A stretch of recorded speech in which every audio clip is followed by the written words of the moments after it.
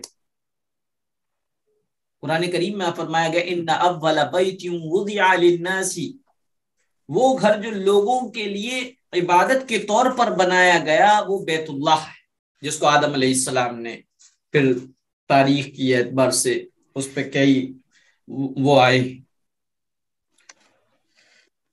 حضرت ابراہیم علیہ السلام نے، پھر اس کے بعد جو ہے کفار مکہ نے، اور پھر اس کے بعد اللہ کے رسول صلی اللہ علیہ وسلم کے بعد بھی خانہ کعبہ کی تعمیر ہوئی۔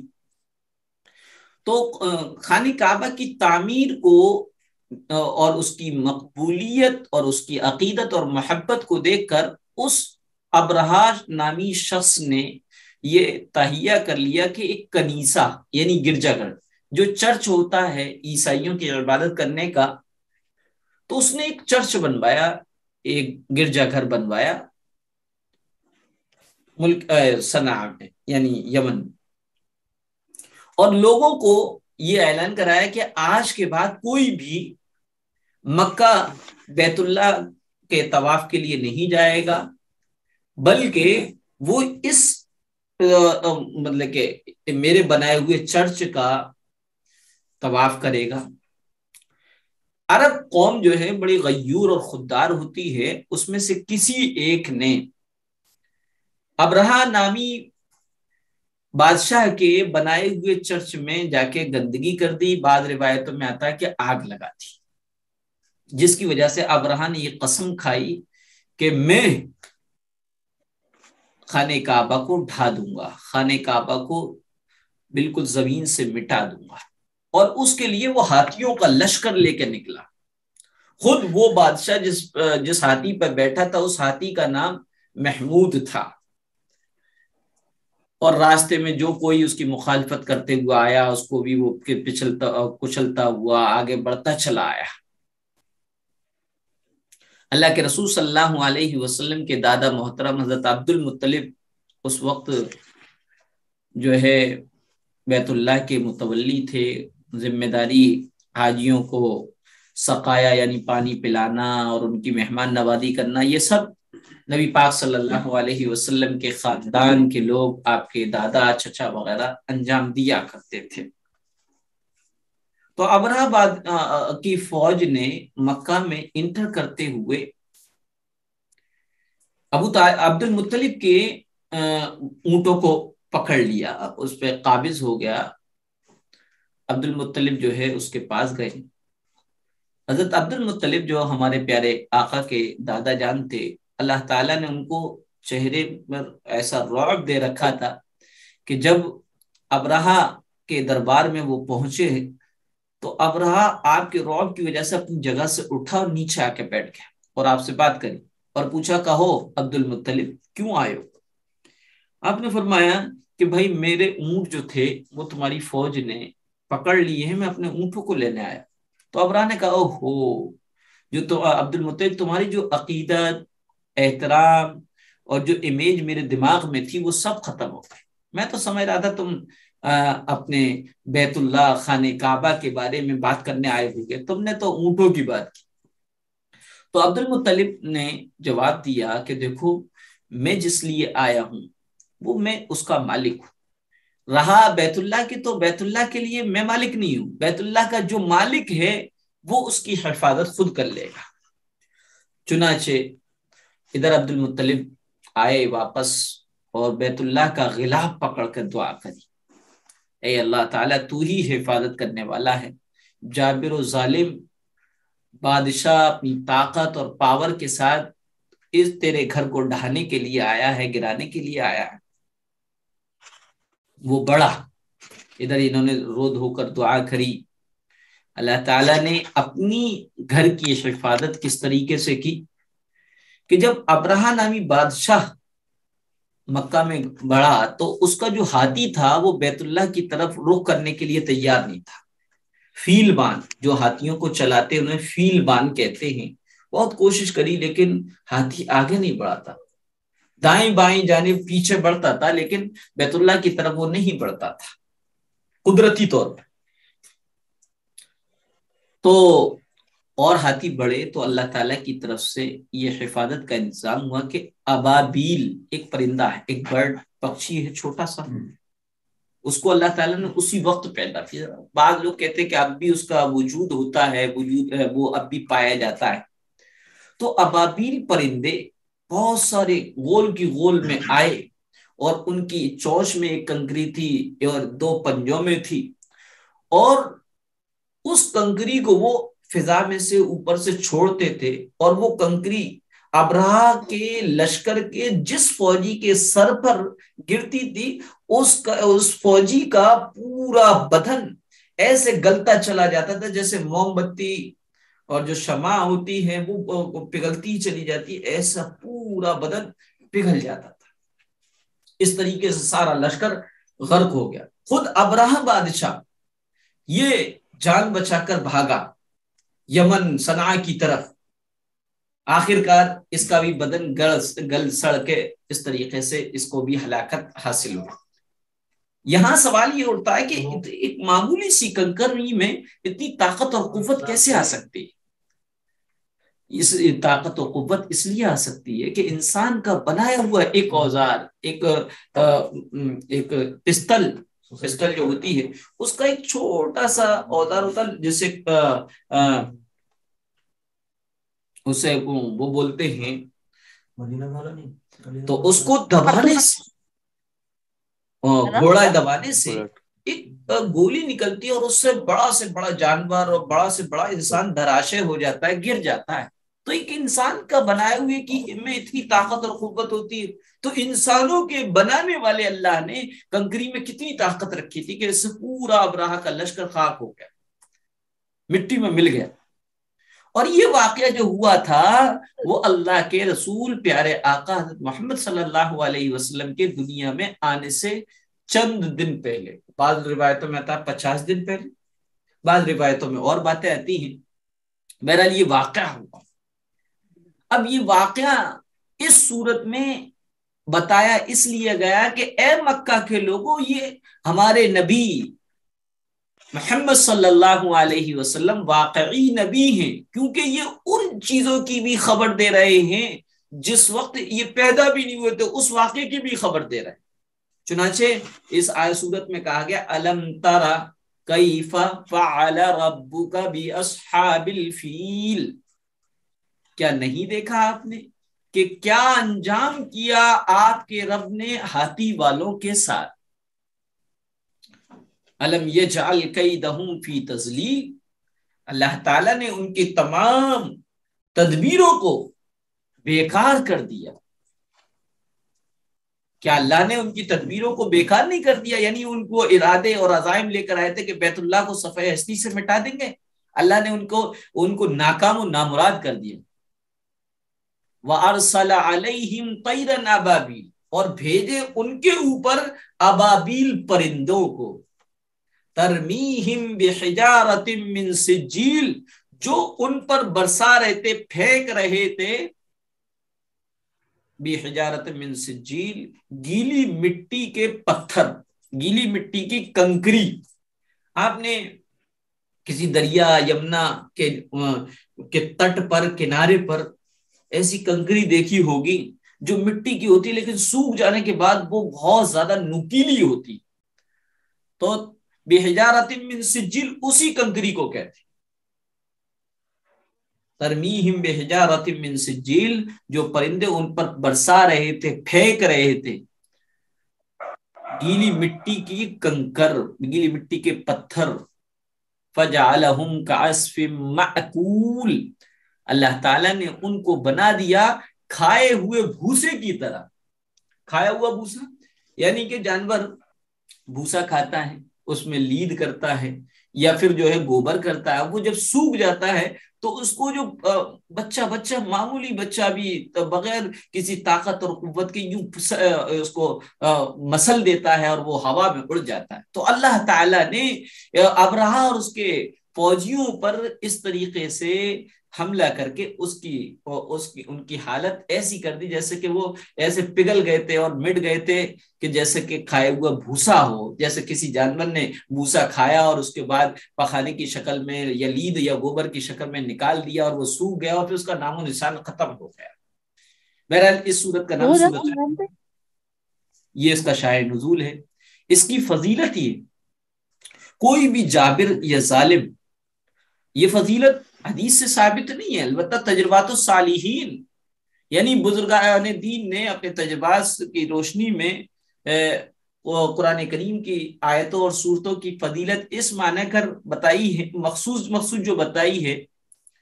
بعض صورتوں کی فضیلت احادیث میں آئی ہے، بعض صورتوں کی فضیلت احادیث میں نہیں آئی، تو ان صورتوں کی فضیلت وہی بن جائے گی جو پورے قرآن کی ہے، شفاء للناس وہدی للناس، کہ لوگوں کے لیے شفا بھی ہے، ہدایت بھی ہے، تو یہ فضیلت اس کی میں بن جائے گی۔